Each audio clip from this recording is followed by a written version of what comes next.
आज कांग्रेस पार्टी का 139वां स्थापना दिवस है। पूरे देश में कांग्रेस के कार्यकर्ता जश्न मना रहे हैं। हरियाणा के हिसार जिले के हल्का उकलाना से पूर्व विधायक और कांग्रेस पार्टी के वरिष्ठ नेता नरेश सिलवाल ने अपने कार्यकर्ताओं के साथ पुराने अनाज मंडी स्थित अग्रसेन पार्क में कांग्रेस पार्टी का 139वां स्थापना दिवस मनाया। कार्यक्रम में पहुंचने पर पूर्व विधायक का फूल मालाओं से जोरदार स्वागत किया गया।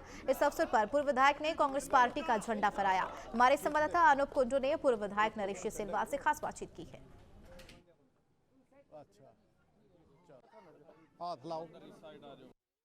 आज कांग्रेस की अगर हम बात करें तो अपना 139वां स्थापना दिवस मनाया जा रहा है। इस वक्त हमारे साथ मौजूद हैं हल्का उकलाना से पूर्व विधायक नरेश सिलवाल। सर, क्या कार्यक्रम आयोजित किया जा रहा है?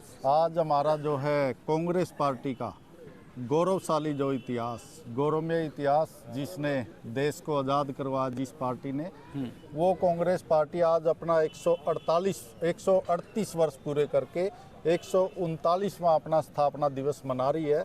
उसी के उपलक्ष्य में आज उकलाना के अंदर हल्का उकलाना का जो कांग्रेस पार्टी का स्थापना दिवस मनाने का संकल्प लिया गया है। सभी कार्यकर्ता साथी यहाँ भारी तादाद में इकट्ठे हुए हैं।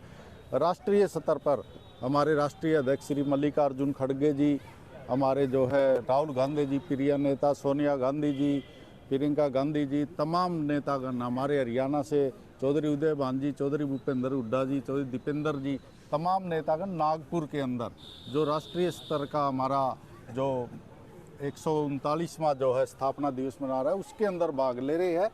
और कांग्रेस का जो गौरवशाली इतिहास रहा, जिस प्रकार से मैंने बताया कि किस प्रकार से जब अंग्रेजी हुकूमत थी, राजाओं की रियासत थी, उस समय में जो है इस देश को जो रियासतों में बटा हुआ था, उस समय इसको एकजुट करना और जो है उसके बाद अंग्रेज़ों को इस देश से बाहर निकालना, तो ये बहुत बड़ी उपलब्धि थी जिसने बड़े संघर्ष के बाद, बड़े बलिदान के बाद हमारे नेताओं ने, हमारे क्रांतिकारियों ने, जिसके अंदर चाहे हमारे क्रांतिकारी नेताजी सुभाष चंद्र बोस, भगत सिंह, उधम सिंह, चंद्रशेखर आज़ाद, सभी ने क्रांतिकारियों का भी बड़ा योगदान रहा। और हमारे नेताओं का जिस प्रकार से चाहे लाल बाल पाल, गोपाल कृष्ण गोखले, महात्मा गांधी, जवाहरलाल नेहरू जी, डॉक्टर राजेंद्र प्रसाद जी, दादा भाई नौरोजी, सभी ने, सरदार वल्लभ भाई पटेल, बाबा साहब भीमराव अंबेडकर, सभी का बहुत महत्वपूर्ण योगदान रहा। और मैं समझता हूं कि कांग्रेस पार्टी का गौरवशाली जो इतिहास है उसमें नेता सुभाष चंद्र बोस जैसे जो हमारे क्रांतिकारी, जिन्होंने आज़ाद हिंद फौज का गठन करके देश को आज़ाद करवाया, वो भी कांग्रेस पार्टी के राष्ट्रीय अध्यक्ष रहे। महात्मा गांधी जी अध्यक्ष रहे, राजेंद्र प्रसाद जी, दादा भाई नौरोजी जी। तो मैं समझता हूँ कि इसका गौरवशाली इतिहास आज जो है सदियों तक याद किया जाएगा। ये 139वां स्थापना दिवस आज मना रहे हैं और नववर्ष भी शुरू होने वाला है, तो क्या लगता है किस प्रकार के नए समीकरण और नई ऊर्जा के साथ कांग्रेस पार्टी धरातल पर काम करेगी? देखिए, कांग्रेस पार्टी हमेशा नई ऊर्जा के साथ कार्य करती है और मैं समझता हूँ लगभग 7 प्रधानमंत्री जिनका गौरवशाली इतिहास रहा है, कांग्रेस पार्टी ने भारत को देने का काम किया है। और जिस समय भारत आज़ाद हुआ उस समय भारत के अंदर कोई ज़्यादा महत्वपूर्ण उपलब्धियां नहीं थी। आज भारत जो है बुलंदियों को छू रहा है, चाहे वो किसी भी क्षेत्र में हो, चाहे कृषि का क्षेत्र हो, चाहे शिक्षा जगत हो, स्वास्थ्य हो, चाहे हमारी सेना का हो, चाहे हमारी वायुसेना हो, थल सेना हो, नौसेना हो, सभी बड़ी मजबूती के साथ बड़े बड़े कांग्रेस पार्टी के जब प्रधानमंत्री थे, चाहे इंदिरा गांधी जी थी, चाहे पंडित जवाहरलाल नेहरू जी थे, लाल बहादुर शास्त्री जी, बड़े पाकिस्तान के साथ, चाइना के साथ बड़े मजबूती के साथ युद्ध लड़े और उनका मुंह तोड़ जवाब देने का काम किया था। आज भारत एक सशक्त भारत बन चुका है जिसकी नींव जो है कांग्रेस पार्टी ने 1947 में जो है भारत को आज़ाद करवा के रखी थी। अगर हम बात करें, ज़्यादा लंबा समय नहीं बचा है, मकर संक्रांति से राहुल गांधी दूसरे फेज की यात्रा शुरू करने जा रहे हैं, भारत न्याय यात्रा।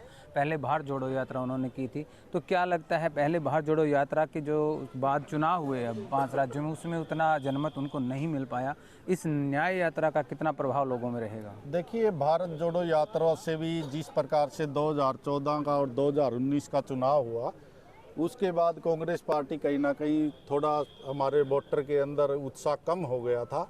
जैसे ही राहुल गांधी जी ने भारत जोड़ो यात्रा निकाली, उससे बड़ा उत्साह लोगों में। अभी जो आपने चुनाव की बात किया, कांग्रेस से 2 राज्य चले गए, परंतु कांग्रेस ने 3 राज्यों के अंदर अपनी सरकार बनाने का भी काम किया, चाहे कर्नाटक हो, चाहे हिमाचल प्रदेश हो, चाहे तेलंगाना हो। ये बीजेपी से या दूसरे उनसे क्षेत्रीय दलों से छीनने का काम कांग्रेस ने किया। और जो अभी चुनाव हुए उसके अंदर भी कांग्रेस का वोट प्रतिशत, जो मत प्रतिशत था, वो बीजेपी से लगभग 1% ही कम रहा है।